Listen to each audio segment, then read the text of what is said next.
How do you reach financial freedom? That's what I want to talk about in this video. I think it's a pretty interesting topic. I think I've got some decent results, so I want to talk about it so that the people out there that have that as a goal of theirs, I've got a good feeling that more of a casual, laid-back video where I kind of just talk to you as if you're a friend and we're going on a walk, even though I'm walking around in circles like a crazy person, hopefully will be quite interesting to you and hopefully quite valuable to you. So, financial freedom, it's a huge topic. I guess we've got to start with, what is financial freedom and why would somebody want it? What is financial freedom? Well, I view financial freedom as having freedom from having to work for money.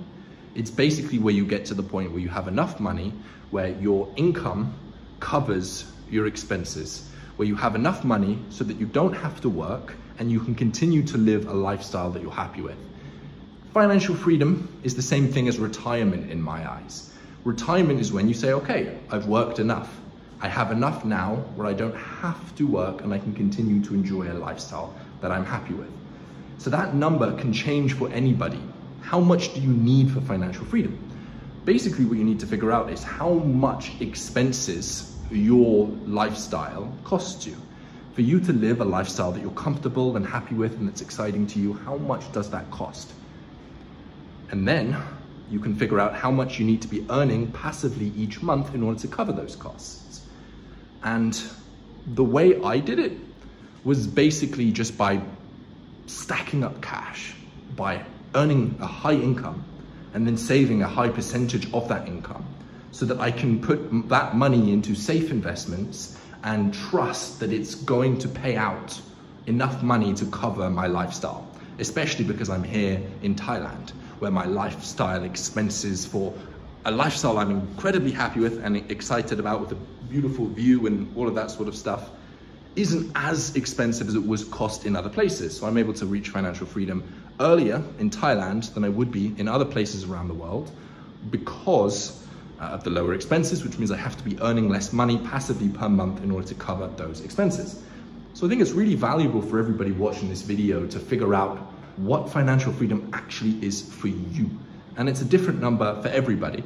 You can bank on the 4% rule, which basically says that if you put your money into relatively safe investments, like dividends, or just put it into an index tracker, which you can Google if you don't understand these things. Basically, it's just the safest investment. This is what Warren Buffett tells you to do. The old man that's made his wealth over an incredibly long period of time invests in these sorts of things. Well, he doesn't, but he recommends that the average person invest in these sorts of things, unless you're going to spend a bunch of time researching and all of that sort of stuff. So the 4% rule tells you how much money you can withdraw from your investment fund to not have to worry about that investment fund decreasing over time. Because you hope, and historically it has proven, that the investments that you can make will get you more than a 4% return over inflation. Well, this is, oh my goodness, I'm already getting into some complicated stuff here. This stuff probably doesn't matter. Probably what you need to figure out is what your expenses are, how much your lifestyle costs you. Then you need to times that number by 25. And that will tell you the amount of money that you need to have invested in safe bets in order for you to withdraw 4% of that and be relatively okay and comfortable that you're going to be able to continuously withdraw 4% every single year and your money's never going to run out. So if you live to 1,000 years old, then you're still going to be fine. And the reason we times it by 25 is because that's how you figure out what 4% of the number is. So 4% of the total amount that you have tells you how much expenses you can withdraw. So if you know your expenses, you can find the total amount you need by timing it by 25. Just a bit of a maths lesson there for you. My mum's a maths teacher, so hopefully this is not too overhead, and hopefully I'm explaining this well. But this stuff doesn't matter. All I'm saying is that you need to understand what financial freedom is. This is the first step. And you need to get specific on what it is for you, because it's different for everybody. And the reason you want to get specific on what it is for you is because it's very difficult to hit something unless you're very clear on what it is that you're trying to hit. It's very rare that great things happen on accident. Just like you're getting in a car. You don't just drive anywhere and hope that you're going to get somewhere that you're happy with. You need to decide where you're trying to get to, and then you can go about the process of driving to that place. So step number one is to figure out what financial freedom looks like for you. And to summarize, figure out how much your expenses are every month, times that number by 25, and that's the amount of money that you need to have saved up in relatively safe investments so that you can retire and that you can be financially free. And the next step is to recognize that you can do this, and you can do this a lot quicker than you think. So can everybody do this? Probably not. It's difficult, it's tough. I got very lucky in many different ways. Like I said, my mum was a maths teacher. I had an incredible upbringing, beautiful parents that are incredibly generous, incredibly kind, and put a lot of emphasis on making sure that myself and my siblings grew up in a nice way. And for that, I'm very grateful. And that was a huge privilege that I had. Other privileges that I had, well, for the first 5 years of my life, I grew up in Kyrgyzstan, a country in Central Asia. But then I went to the education system in the United Kingdom, which is a better than average education system. So there's another privilege that I had. So I have privileges. But there's also lots of people that have the same privileges as me, but didn't get the results that I had, even though they wanted to. And I'm sure that there are people in the same situation that you are. And if not, people in this situation far worse than the situation that you are in, who were able to reach financial freedom and who were able to do incredible things. And the reason I'm saying this is because the very first barrier that people get into is that they don't believe that they can do it. And if you don't believe that you can do something, you're not even going to try and do it. And if you don't try to do it, you're not going to get it. You see what I mean? So it's like the very, very first step is to figure out, do you believe that you can reach financial freedom? Do you believe that you can retire? And if yes, when? Is it when you're 70? Or is it earlier than that? Because what you have to understand is that acquiring money or anything in wealth, not just acquiring money, operates on physics. You know, physics is the operating system of the life that we live in. And when you look at earning money, when we boil it down to first principles, when we boil it down to the physics, anybody can achieve vast amount of money, because all that needs to happen for somebody to achieve or somebody to gain money is other people have to give you that money. So if you want more money, then other people have the money that you want. So you have to figure out ways to get other people to give you the money that you want. And there is no literal barrier stopping you from getting thousands of people from giving you thousands of dollars. There's no rule in physics that says that it is impossible for you to get thousands of people to give you thousands of dollars. That rule simply doesn't exist. So it's possible. Physically, it is possible. The real things that are going to be stopping you are mental things, as well as can you find ways to make enough time, as well as do you have the discipline, do you have the desire, are you willing to work really hard, are you willing to sacrifice time, and are you willing to sacrifice some of the luxuries that you experience now on a day-to-day basis in order to do the things necessary to gain the skills necessary to provide enough value that people are willing to give you money. Those are the real sorts of things that are going to be stopping you. You have to understand that there's nothing physical that's stopping you. The things that are stopping you are, luckily, things that you can control. So the main thing that's stopping you, and I'm not going to lie, for some people out there that are in really, really bad life circumstances, this stuff is a lot more difficult, and for some people, it's probably impossible. But for a lot of people out there, it's doable. You can do it. For a huge percentage of the people watching this video, at least that's what I believe. I can't physically prove that. And I know that I have survivor's bias because I've achieved it myself. Which makes me believe that other people can achieve it, because if I can do it and I didn't do anything like really special, I didn't do anything crazy, then other people can do it. And I know I have survivor bias, but basically what I'm trying to say is that a huge percentage of the people watching this video can achieve financial freedom. And you can do it far quicker than you think that you can. Did I believe that I was going to be able to be retired at age 21? No, not in a chance. Like, those words are crazy. Those words that I'm saying are mind-blowing. Retired 21, what is that? But yet it's happened. And it's happened because I thought that there was a chance that I could do it. And as time went on, the greater that chance was, the more that I believed that I could do it, the more likely it was for me to succeed. Because if you believe that there's a 0% chance that you can do it, there will be a 0% chance of you succeeding.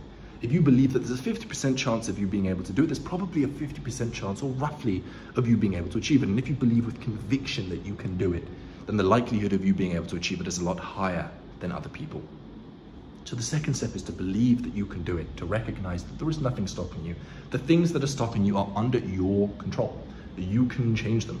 And because you can change them, you can change them. Because you have the possibility to change them, if you have the desire to change them, then you can change them and you can reach financial freedom. So that's the second thing that's stopping most people. I should probably talk about why. Like, why are we even talking about this? Why am I, for now, 10 minutes talking about financial freedom? And this is like an interesting one. Did I sit down when I was like 17 years old and think to myself, what's the optimal way to live life? And did I come to the conclusion that it's financial freedom? No. For some reason, I had the desire for financial freedom. This probably stemmed from the education system where I constantly felt like I was being forced to do things that I didn't want to do. And I hated that. For some reason, being told by a teacher what to do drove me insane. And probably birthed from that was the desire for freedom, to do what I want, because that's what freedom is. It's maximizing your options. Freedom is putting yourself in the driver's seat of your life. Say you don't have freedom. You now have to do things that you don't want to do. A large percentage of the limited allotment of time that we have on this planet is not decided by yourself, it's decided by other people. Essentially, you're put in prison. Essentially, you're a prison guard, and somebody else is telling you, you need to go to this place at this time. You need to do this at this time. And actually, you can only live in this certain area. You can't travel the world. You're in this prison cell. You have to stay here. You have to work at this job. You have to stay around these people. And that, there's something about that my brain just says, no, I will not let that be a possibility for my life. And because of that desire, I went about the process of making financial freedom happen. We'll talk about desire in a little bit. But why? Why is this important? Well, I think it's important because I think that a huge milestone in personal development and a huge milestone that I think a decent amount of people should be striving for is freedom. That's when you're the man. You're the one that decides what to do. Nobody's telling you what to do. You have freedom to live your life the way you want to live your life. And why would you not want that? Why would you not want to be able to do what you want to do? Why would you not want to be able to go where you want to go?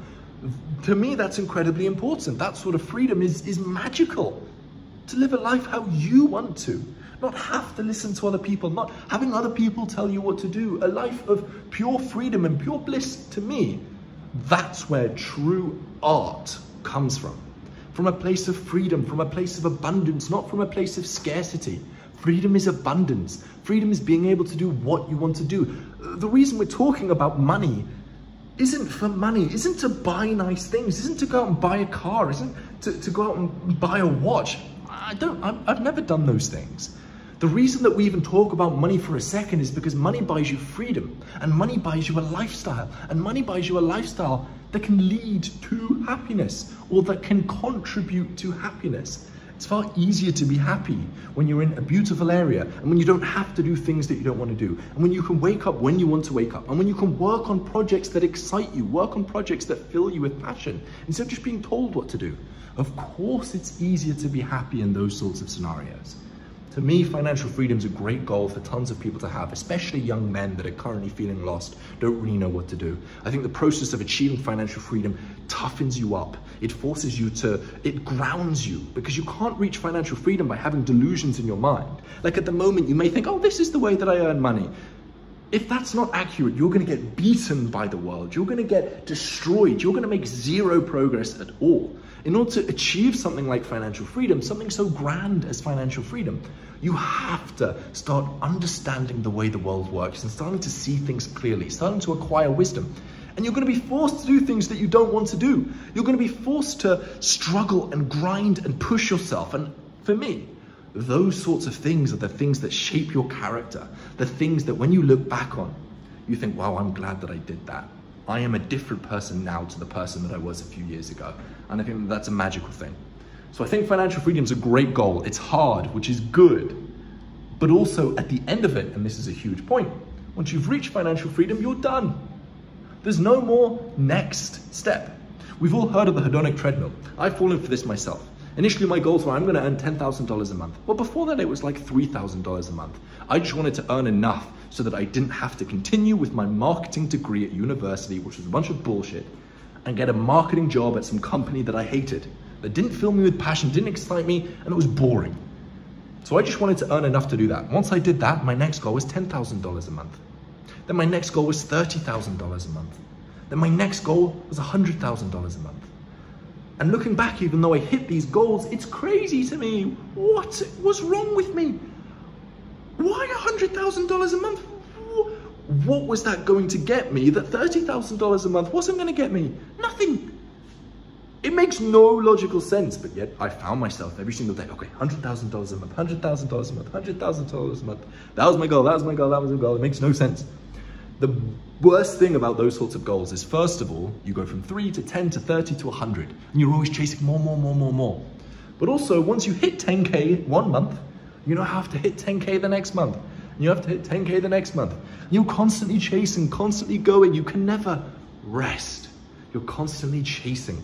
You're like a horse that has a carrot dangling in front of it, and you're running around trying to chase this carrot, but the carrot is always dangling in front of you and you never reach it. Makes no sense whatsoever. Whereas the beautiful thing of financial freedom, once you've hit it, you're done. And once that desire has dropped, you can move on to other desires. You can start to express and live life in other ways. And to me, that is a magical thing. So that's why to reach financial freedom. The next question is, how do you reach financial freedom? Well, highest level overview, it starts with believing you can do it and really wanting to. So there's this idea that I've been grappling with, that part of me, my gut says is true, but it's one of those things that's difficult to admit. And I know this is gonna ruffle some feathers. I know this is gonna make some people upset. But the belief is that your life, right now, if you look around you, you look at your finances, you look at your relationships, you look at the job you're in, you look at the house you're in, you look at everything in your life, is the way that you truly want it to be. And this is very counter to the way most people think. Chances are you have some goals. You have some things that you tell yourself that you want to achieve. Let's say financial freedom for this example. Say you want to lose weight, whatever the goal is. You want to get a six-pack, you want to get jacked, whatever the goal is. You tell yourself that this is the thing that you want. Maybe you write it down every morning. I want to get this thing, I want to reach financial freedom, I want to reach financial freedom. But when it comes down to it, and when it comes down to doing the things necessary to reach financial freedom, you find yourself procrastinating. You find yourself watching YouTube. You find yourself playing video games. You find yourself watching porn. You find yourself with friends.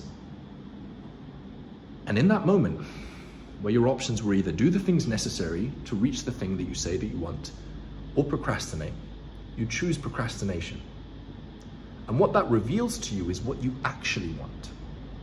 You think that you want financial freedom, but if you truly wanted financial freedom, you would do the things necessary to reach financial freedom. What you actually want is the short-term pleasure chemicals that come with procrastinating, playing video games, or watching porn. And you want those things more than you want financial freedom. And you can see that not through some logic, you can see that through your behavior in the past. What do you do? What do you spend your time doing? Do you spend your time working relentlessly towards your goals? Or do you spend a large percentage of your time procrastinating? And if you spend a large percentage of your time procrastinating, it's clear that you want to spend a large time of your time procrastinating, because nobody's telling you to procrastinate. If anything, people are telling you the opposite, and yet you still find yourself doing it. So what you really want isn't financial freedom. You want the short-term chemicals that come with procrastinating. You want the dopamine. You just want to feel some fun. You want to feel some pleasure in your mind. And again, we can see that, not because I'm telling you. Just look at your behavior. Your behavior will tell you what you actually want. See, our brain, we think that we're so clever. Us humans, we look at monkeys, we look at other animals, and we think they're dumb, we're clever, we can think. In reality, we're just smart monkeys. We tell ourselves, I want this thing. You don't want this thing. You think that you want this thing. Or maybe you want the thing, but you don't want it enough to do the things necessary to reach the thing. You like the idea of wanting the thing more than you actually want the thing. And this is huge. This sabotages most people. How do you get around this? Well, step number one, stop listening to society. if you have a desire that is not a true desire, if you have a desire that isn't something you actually want, it's something that you think is right to want, to help people. It's a very common example. I want to build an impactful business. That's one of those things that society tells you is right to want. Maybe you're at university and you're wanting to become a doctor, you're wanting to become a lawyer, whatever it is. If your desires aren't your own desires, if your goals aren't your own goals, but they're goals that you've been told that you should have, you're not going to make any progress. It's done. There's no point trying because you don't want the thing. You've been told that you want the thing, and maybe you want to appear like you're a good person, but you don't actually want the thing. And we can see what you want again, not logically. Don't try and think, what do I want? Look historically, and historically that will show you what you want. So if you borrow other people's desires, it's almost impossible to make progress on them because you don't actually want them. So when it comes down to doing the difficult things necessary to achieve those desires, you're just not going to do them. So the first step is to start drowning out society. Nowadays, it's hard to hear yourself think. If you start observing some of the thoughts that are going on in your mind on a day-to-day basis, what you'll start to notice is they're not your thoughts. They're not your thoughts. You think they're your thoughts, you identify with them, but they're not your thoughts. They're simply the thoughts of the people around you, or they're the thoughts of the content that you've consumed, or they're the thoughts of the books that you've read. They're not your thoughts. It's so hard to hear yourself think. Nowadays, you have to, it's tough. It's like you have to really try to drown out the noise so you can start listening to yourself. It's tough. But if you start doing that, if you start ignoring what's right to do, you start ignoring what's a good goal to have, if you start ignoring the people around you, then and only then can you hear a whisper about what you truly desire. And when you start to really listen to what you truly desire, now you can start making progress. Because if you have these faux desires, these pretend desires, nothing's going to happen. So that's what you need to do. Drown out people. Start listening. Start figuring out what you actually want. Not what you should want. Not what you think logically that you want, but emotionally. What do you want? That's the first step. And for me, it just happened to be financial freedom. And for some of the people watching this, when you drown it out, what you'll start to understand is that you want financial freedom. You want to be able to wake up in the morning when you wake up. You want to be able to pursue your curiosity and develop mastery in areas that you love. You want to be able to get excited about the projects that you're working on and let yourself follow your curiosity. Not say, no, that's a dead end. I shouldn't follow that. I need to get back to work. But let yourself be open and play. Instead of working, you're playing. There'll be some of the people watching this that will be what you truly want. And if so, cool. You have the desire for financial freedom. To be honest, the rest of it, that's like the main step. Once you have the desire, you can figure it out because it's all on the internet. There are dozens of people out there that have reached financial freedom, and I've told you exactly what they've done to do it. There are thousands of millions of books out there. There are millions of YouTube videos. There are millions of articles. And if you have the desire, you'll figure it out. But let me help you out along the way. Okay, so at this point, you know what financial freedom is. You know why you want financial freedom. You have the desire to reach financial freedom. It's something that you want. Now let's get into more of the nitty-gritty practical stuff. How do you do it? Well, we know that financial freedom, you need money. You need to have enough money where your passive income covers your expenses. How do you get money? Well, what is money? Money is a store of value, and other people have money. Everybody has some money. Right now, you can look in your bank account, you can look in your pockets, count how much money you have, that's how much money you have. When you walk down the street and you see somebody else, that person has a certain amount of money. Everybody that you see has some amount of money. For some people it's $0, but for most people it's some amount of money.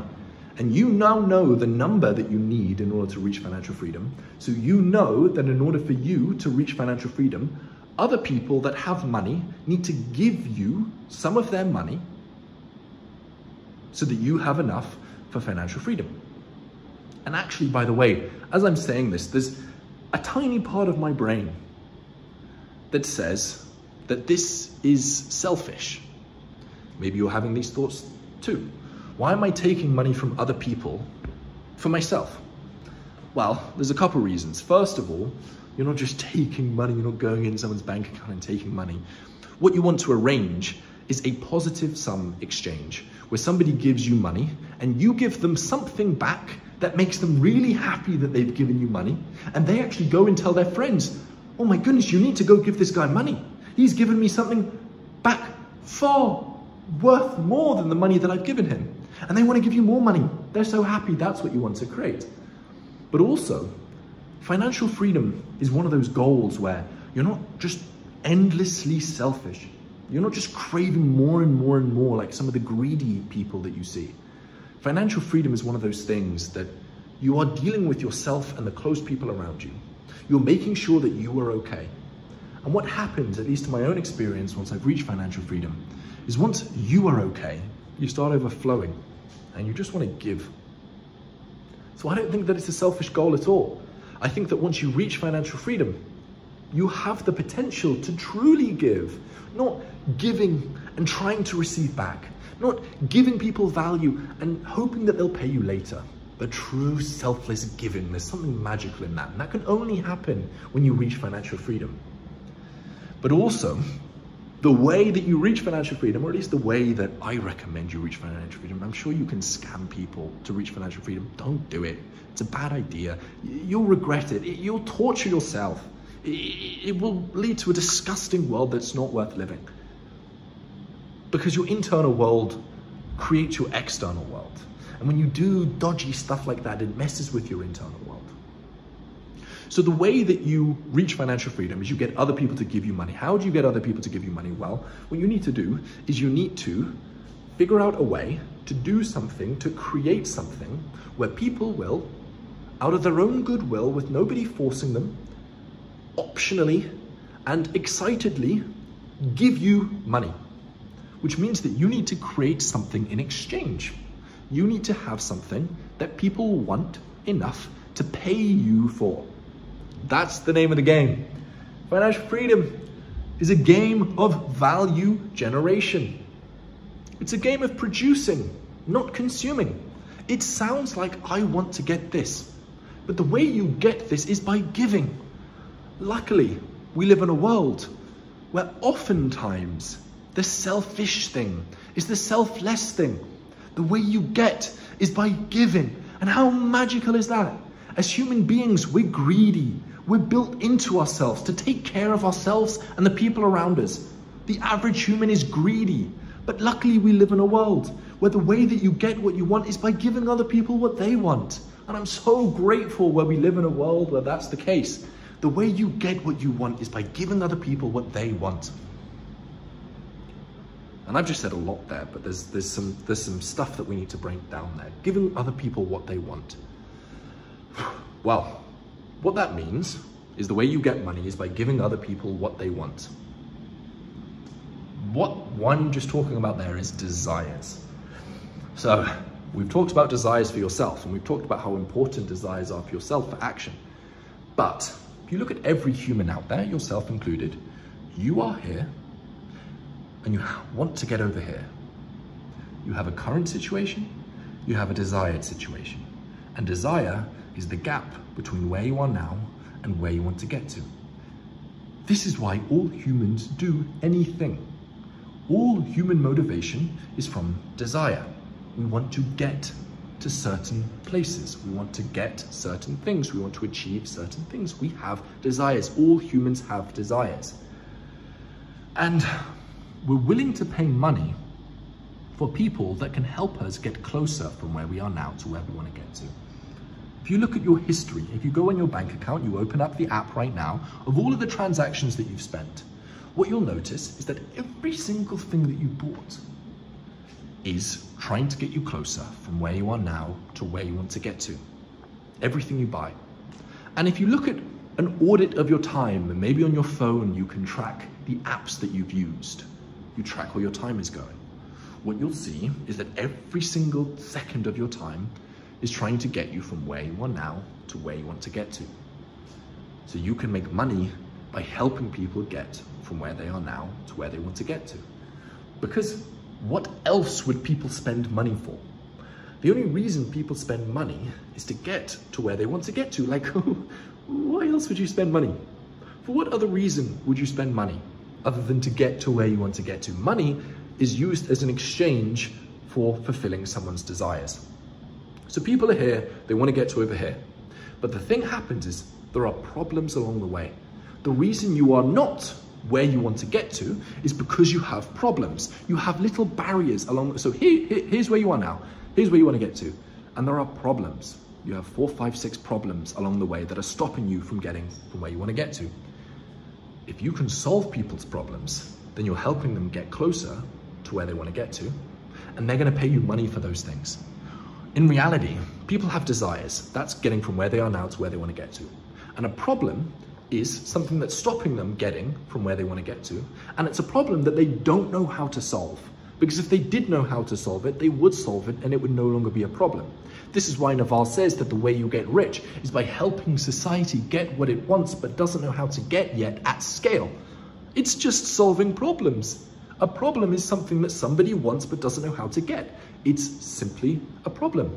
So if you solve people's problems, they will pay you money. If I told you right now that I had a magic pill that could get you financial freedom, you would probably give everything in your bank account for that pill if you knew for 100% certainty that it would reach it. And this isn't a scam. Like, imagine somehow you just knew with certainty that you could get financial freedom. You would give everything that you had to solve a problem that's in between where you are now and where you want to get to. So that's the fundamentals of money. That's why people spend money. They have desires, they have problems that are stopping them from reaching their desires. And if you can help people solve their problems, they will give you money in exchange for the value that's generated once you solve their problem. Okay? That's it. That's the name of the game.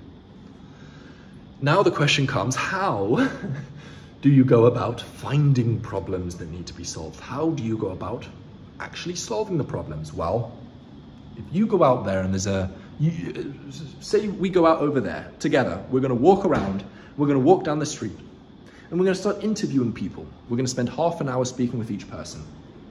And basically the questions we're going to ask them is, what do you want? And what are your problems? We may use different questions. We may ask them, what do you spend your time working on? Because that's an indicator of what they want. And it's also an indicator of what problems they have, because they're going to be working on problems that are stopping them from getting what they want. Maybe you ask them, what's your dream? Maybe you ask them, what stresses you out? Or what is something that, if I could wave a magic wand, could be solved immediately, would generate the most value for you? That's going to be the most painful problem that they have. But people are going to give you thousands of different answers. Someone's going to tell you, I'm trying to build a business and I can't hire the right people. Someone's going to tell you, I'm trying to grow a YouTube channel and no one's watching my videos. Everyone's going to have different desires. Everyone's going to have different problems. So you can't be a jack of all trades running around trying to solve everybody's problems. If you try and solve everybody's problems, you solve nobody's problems. So what you have to do is pick a niche. What is a niche? Well, a niche is just a group of people with similar characteristics. Because if you find a group of people with similar characteristics, what you'll start to understand is that the more of them that you speak with, they have the same desires and they have the same problems. And if you find a group of people that all have the same problems, you can solve one of their problems once. Chances are it's going to be a very similar process to solving the second person's problem and the third person's problem. And all of their different problems can be solved in a very similar way because they're a similar group of people.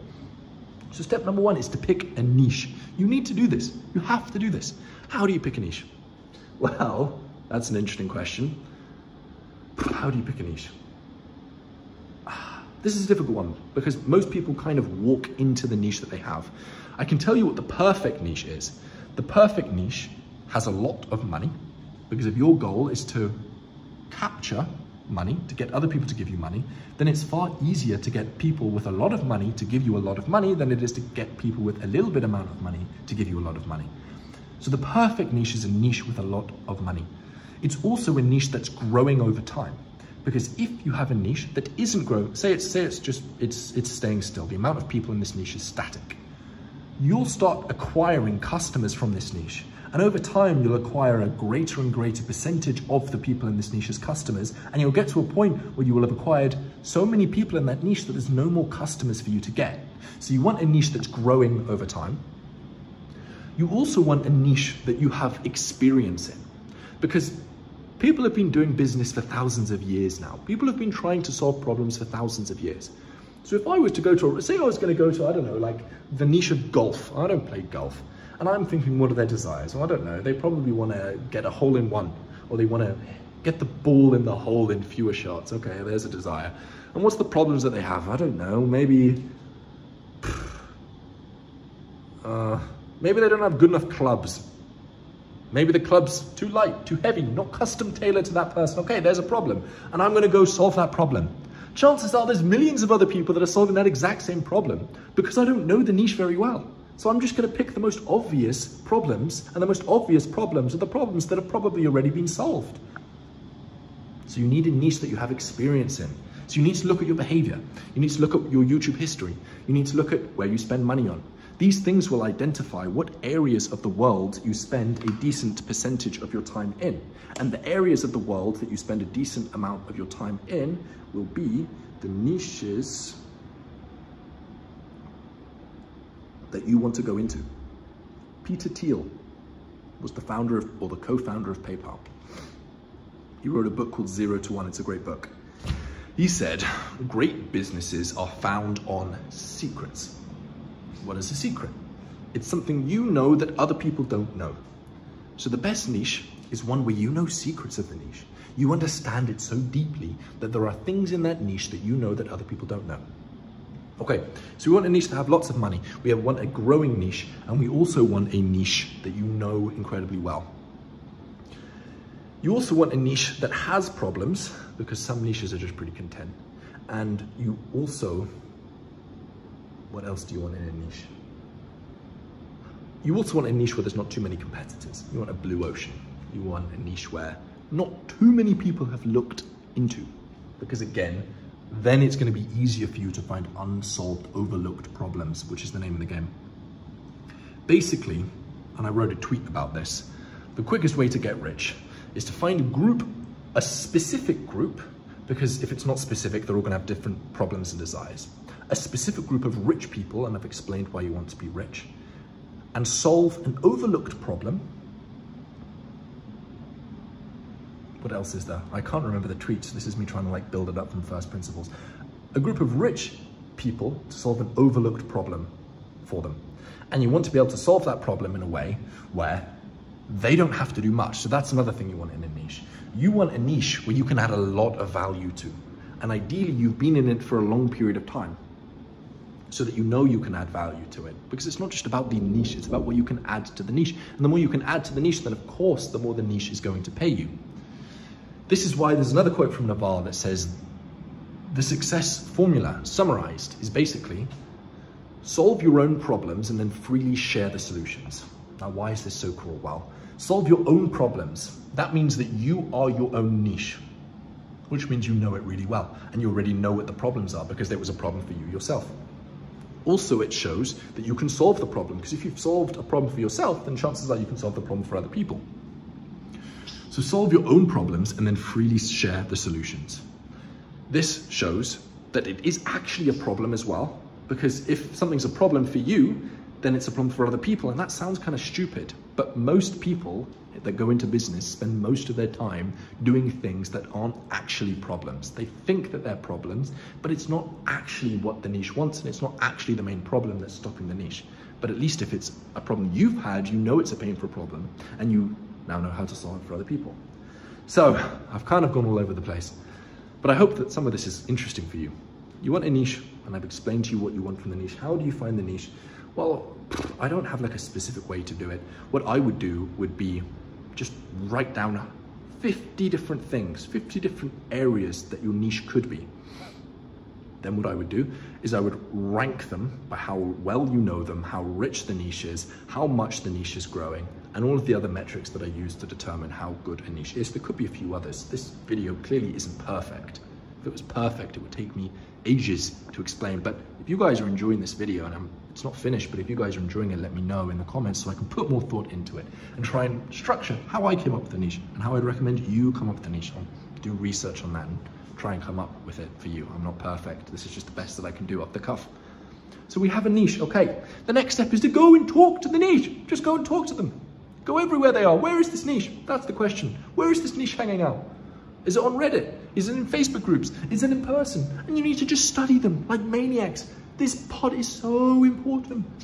If you can, say you have a niche and the problem you decide to solve is slightly worse than a different problem that you could have decided to solve. That is going to impact every area of business for the whole of the business's lifespan.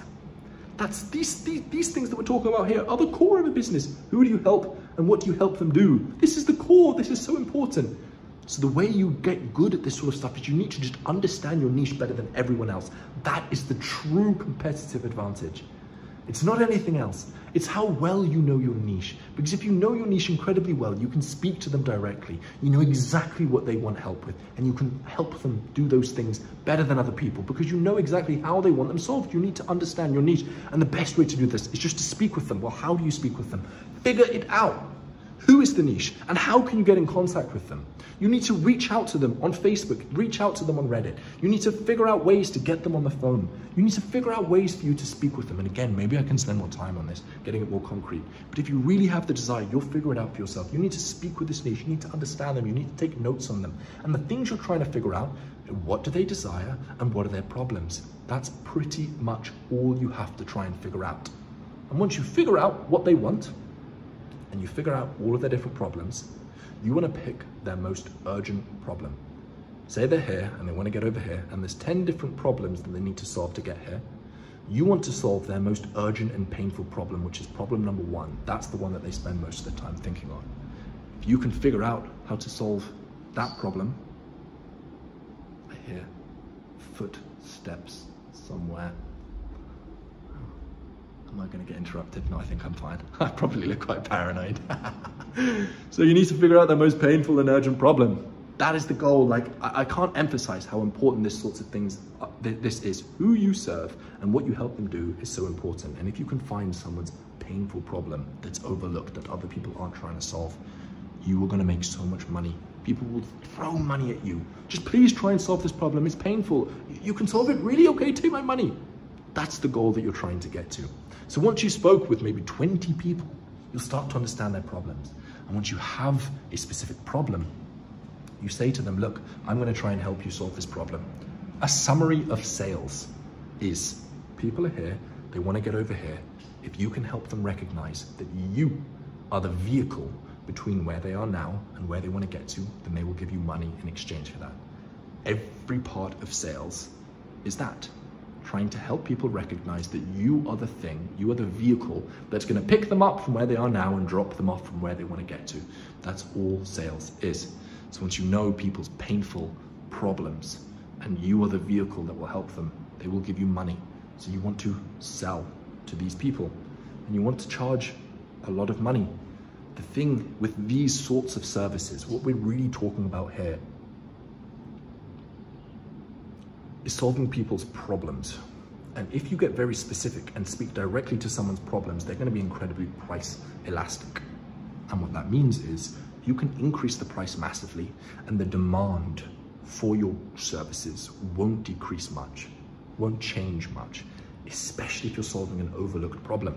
If you have a monopoly, if you're the only person solving this problem, then you can charge whatever you want because people have to pay if they want to solve this problem. So you want to charge as much money as you can. By the way, all of this is operating under the assumption that you want financial freedom and you want to get there as quickly as possible. I'm not getting into the ethics of this sort of stuff. This is just for the person that wants to reach financial freedom. And I actually don't think that it's unethical at all. If people are willing to pay the price and they're happy with the result that they get, then it's fine. Increase your prices, increase your prices, increase your prices. That's the advice I'd give to 9 out of 10 people watching this video. And if you can't increase your prices, it's probably because you're not solving someone's painful problem that's stopping them from reaching their desire. So you want to charge high prices, like really high, like ideally charge $10,000 plus, ideally charge even more than that. Because if you can do that, then all you need is a few clients. And it's much easier to get a few higher paying clients than it is to get a lot lower paying clients. And that's the goal. So you've sold to them. The next step, and this is a step that people don't talk about enough, is you need to get incredible at solving their problem. It's not enough just to say, yes, I've got a customer, my goal is over. Once you've got that first customer, you need to do everything within your power to get it to that point where that customer is either going to refer you, a friend of theirs, or is willing to give you a case study, a testimonial explaining how your experience was. If you work with someone and they're not willing to do those two things for you, your business is not going to work. Because even if your marketing is incredible, if your product isn't the best, you're not going to make much progress. Nowadays, marketing is just noise, and people have become incredibly good at drowning out the noise and listening to signal, trying to figure out whether this thing actually works. There's so much hype out there, there's so much fluff. You need to become world class at solving this painful problem. And if you can find an overlooked painful problem from a group of rich people, and you can get incredibly good at solving that problem, money will flow to you. You can figure the rest out for yourself incredibly easily. Seriously, like, this is the name of the game. This is the core of financial freedom. It's exactly what I've just outlined to you. And I think that that's it. At this point, you have a niche, you understand their desires, you've picked their most painful and urgent problem, you've worked very hard at coming up with a solution to that problem, and you've got your first referral or your first case study. From there, it's very simple. From there, it's just a game of traffic, which can be done either through organic or paid, or direct outreach, which is organic, but that stuff can be dealt with later. Your goal now is to get your first client. That's it. Your first customer. Your second goal is to get that customer incredible results. That's all you need to focus on now. All a business is it is duplicating a profitable unit case. What is a unit case? A unit case is acquiring a customer for cheaper than the customer paid you, so you make a profit, and then it's delivering results to that customer. Your only goal is to do that with one person. Once you've done it with one person, then the business's goal is to create systems to duplicate that profitable unit case. So your main goal at the moment is to find the most profitable unit case that you can, to speak with different niches, to figure out the most painful problem, and to sell somebody that you can solve that problem, and to work with them and to solve that problem. Whether that's through a course, whether it's through coaching, whether it's through an agency, whether it's through a software. There's a lizard up there. It doesn't matter. So that's another thing. People get confused. They think, I want to start an agency business. I want to start a coaching business. I want to start a software as a service. But you're forgetting about the fundamentals. The fundamentals are desires and problems and a niche. Once you have a niche and they've told you your painful problems, the next question is, well, what is the most effective way to solve this problem? Then you can come up with a solution. Is it agency? Is it coaching? Whatever. Deal with that later. Once you find a painful problem that's overlooked from a group of rich people, then it's simple. You just solve that problem in whichever way seems most intuitive, and whichever way solves the problem the best. So yeah, once you've done that with one customer, that's your goal. One customer, one customer, one customer. Get your first customer, earn your first dollar. Then your second goal is to get them great results. And only once you've acquired a customer profitably, ideally very profitably, and you've delivered them great results, then you can focus on the business, and you can focus on scaling, and you can focus on customer acquisition, you can focus on traffic systems, but deal with that later. Anything else do I have to say on financial freedom? I don't think so, apart from it's possible.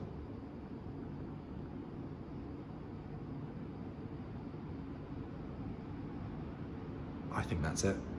If you have any questions, leave a comment. And I hope you've enjoyed.